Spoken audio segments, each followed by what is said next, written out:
शेतकरी मित्रांनो, मी केरन प्रतिनिधी संजय सोनवणे सटाणा।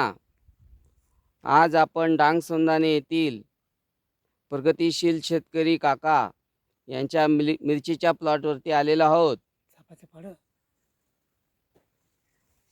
सुंदर असा प्लॉट बनवलेला आहे त्यांनी।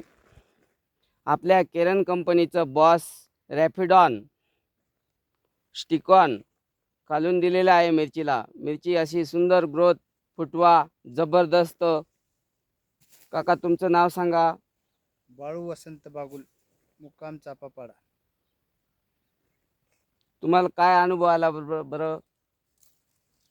बॉस दिल्यावर चांगला फुटवा आहे, वाढ आहे, चांगला ग्रोथ धरलेला आहे। बर, तुम्ही इतर शेतकऱ्यांना काय सांगणार बरं? मी वापरलेला आहे, तुम्ही पण वापरा, अनुभव घ्या काही। ओके, तुम्ही केरन कंपनीला माहिती दिल्याबद्दल तुमचं हार्दिक अभिनंदन।